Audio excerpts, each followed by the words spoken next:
Hey, welcome to Story Time. We are right in the middle of reading this book from the I Survived series. I survived the San Francisco earthquake, and this is Leo, and he's lost his chunk of gold, and he's trying to get it back.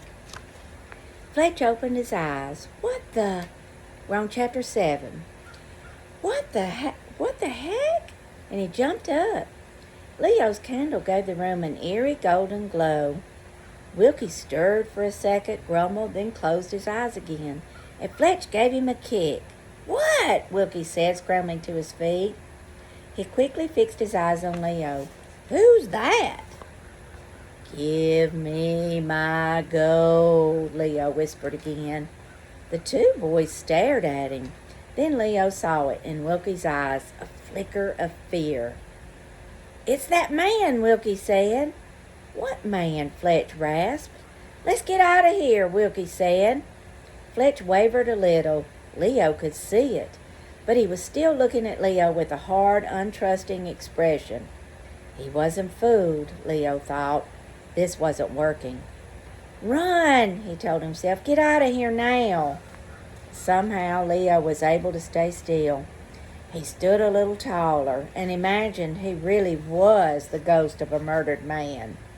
Fletch and Wilkie weren't killers, as far as Leo knew, but they had hurt dozens of people in their lives, probably more. If anyone deserved to be haunted, it was these two. "I know what you've done," Leo whispered, the way Pawpaw used to whisper when he told late-night stories. "You will be punished." Willie looked terrified.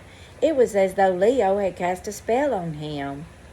But then there was a loud crash from the front, and they all turned, and for a second Leo expected to see the ghost of Corey Drew hovering in the doorway. Instead, he saw a familiar skinny shape. Morris! Leo's heart dropped in his boots, and Fletch let out a rasping laugh. He walked over and grabbed Morris. He dragged him back by the collar and then pushed him hard into Leo. Leo's candle dropped to the floor. Now it was almost completely dark in the old saloon. But that didn't stop Fletch and Wilkie. As Wilkie pinned Leo and Morris against the wall, Fletch came close to them. Leo could feel the heat of his rotten-smelling breath.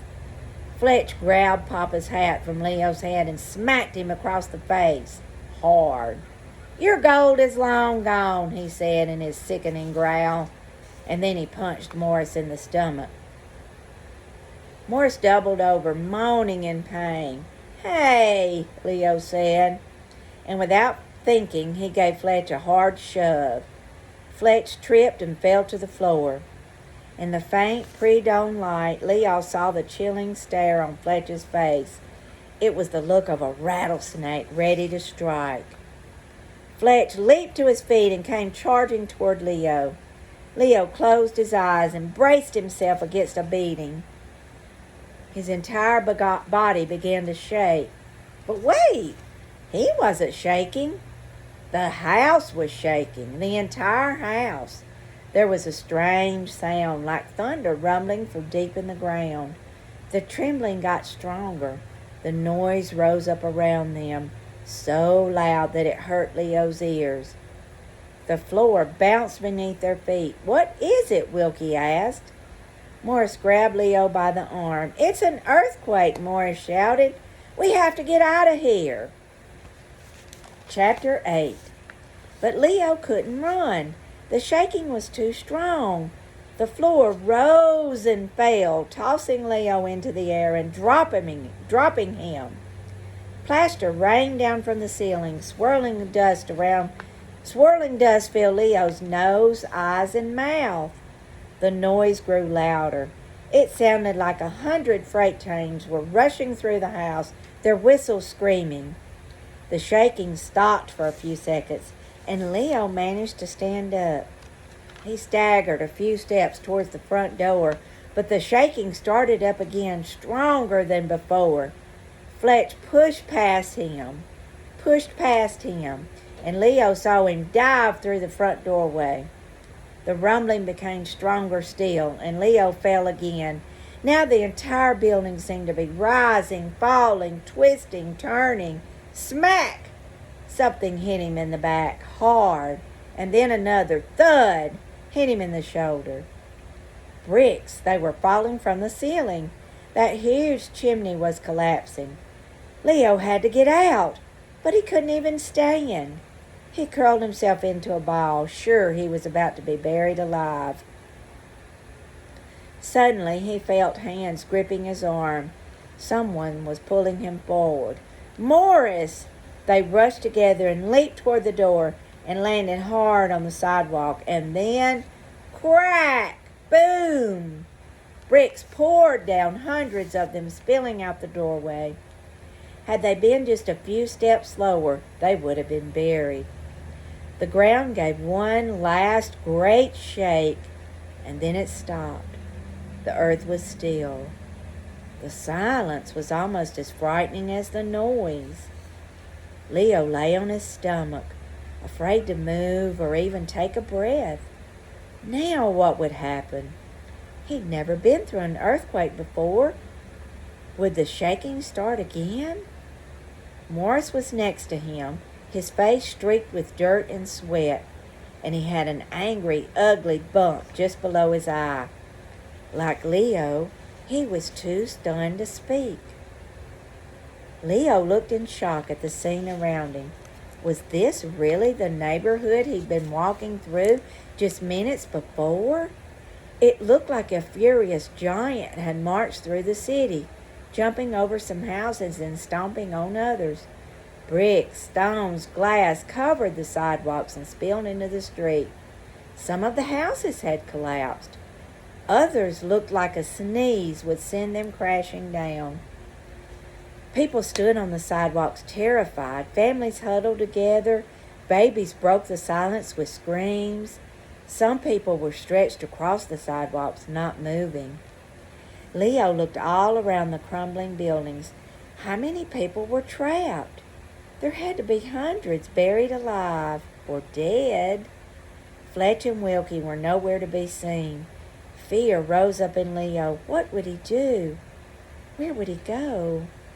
It had been hard enough for him to get by on his own before. How would he survive in a ruined city? His mind swirled with worry.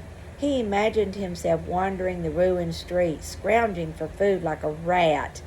Not even Grandpop had faced anything like this. Morris turned to him. No wonder the dogs were howling. He said, "What?" Leo said, "The dogs. Did you hear them howling last night? Animals can sense earthquakes before they happen. They can feel the vibrations of the earth deep underground. I read about it in a book." Was Morris serious? Was he really talking about a book as they sat in the middle of an earthquake? This kid was unbelievable. Leo stood up and shook the plaster from his hair. The ground started to rumble again. Leo froze and braced himself. A crash echoed from down the street, and another building caved. And just as suddenly, the shaking stopped. "Aftershocks," Morris said. "The ground will keep moving for days." Was there anything Morris didn't know? People were shouting behind them. "Fire!" a man said. A plume of black smoke rose from one of the collapsed houses. "Oh, we have to get out of here," Morris said. "I smell gas. The earthquake has broken the gas lines and the whole hill is going to be burning." Leo shuddered. Nothing scared him more than fire. He thought of the fire that Grandpop had lived through in the Sierra Mountains. That was the closest Grandpop came to dying on his journey west. The story scared Leo so much that Papa only told it a few times. "Where shall we go?" Leo said. I'm not sure," Morris said, "but we need to get away from here. Let's head west toward the Golden Gate Park." "What about your uncle?" Leo said. A shadow seemed to pass over Morris's eyes. "He left the city several days ago," the younger kid, something about a poker game. "You don't know where he went?" Morris shook his head. No wonder he was always waiting for Leo to come home. He was by himself. Some uncle, Leo said. Oh, that's all right, Morris said matter-of-factly. I have you. The swirling in Leo's mind stopped. Morris looked right into Leo's eyes, and Leo looked right back. As usual, Morris was right. He did have Leo, and Leo had Morris. Morris was the most annoying kid in the world. Morris, who had come looking for him in the dark. Morris, who had probably saved Leo's life by helping him escape the saloon. Maybe Morris wasn't very big. Maybe he didn't know when to shut up. But he was smart and tough, and he was the truest friend Leo had ever had. That's right, Leo said. Morris nodded like they'd struck a deal. Let's go, he said. But as they were walking by the saloon, something in the rubble caught Leo's eye. At first he thought it might be a rat, but no, it was a hand. We'll read chapter 9 next time.